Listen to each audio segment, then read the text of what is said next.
Life Over Coffee. Conversations for Transformation. Marriage Devotion, day number 3. The title of it is His Problems, Her Problems, One Problem.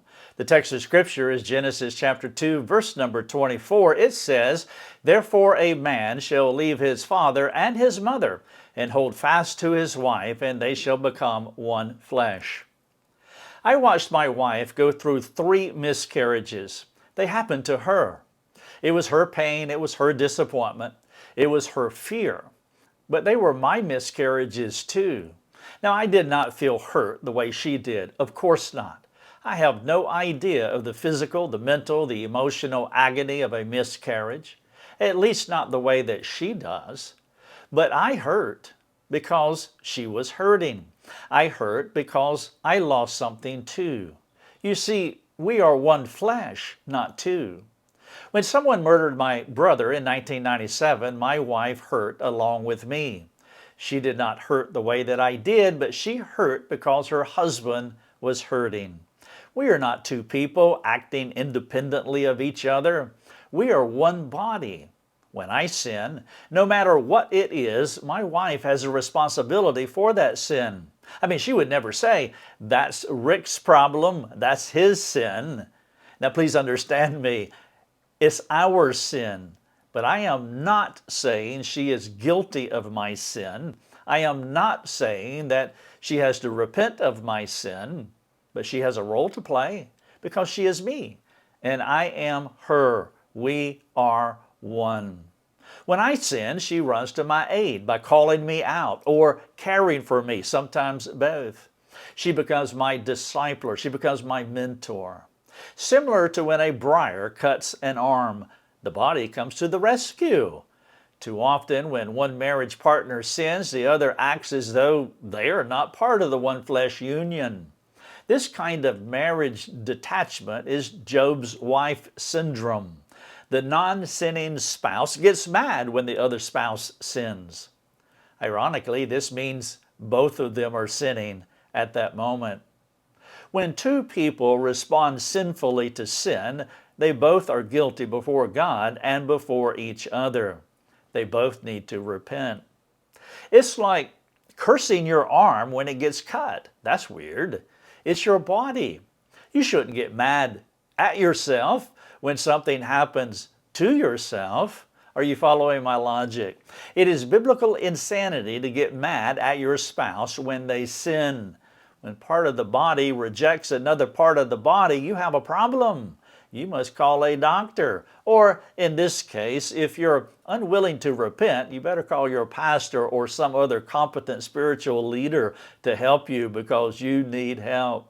There is something wrong with your body, with your one flesh, when one part of the flesh, say one spouse, is sinning against the other.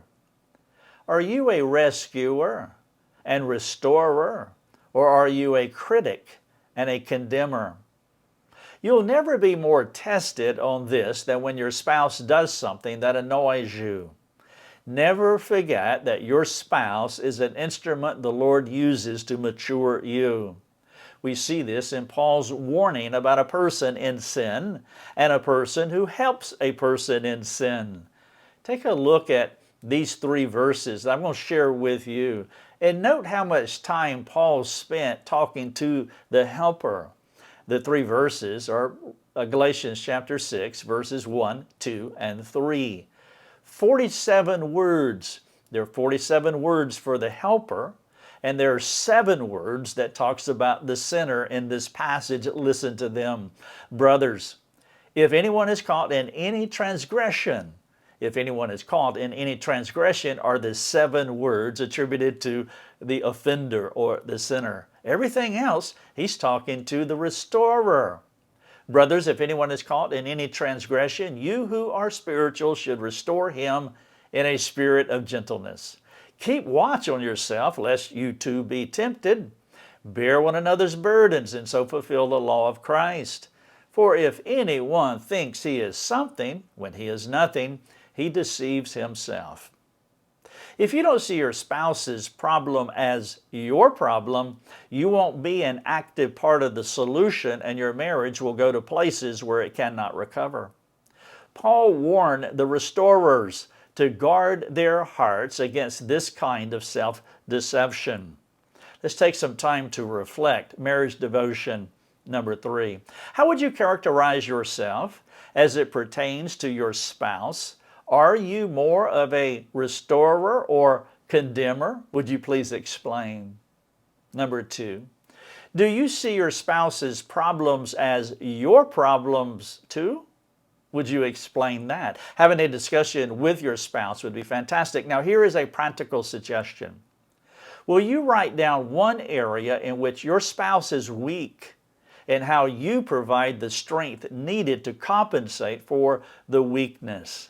And then finally, would you be willing to name one area where you are weak and your spouse complements you with their strength? And if you would take some time to talk to your spouse about this marriage devotion. This is marriage devotion number 3. The title of it is His Problems, Her Problems, One Problem.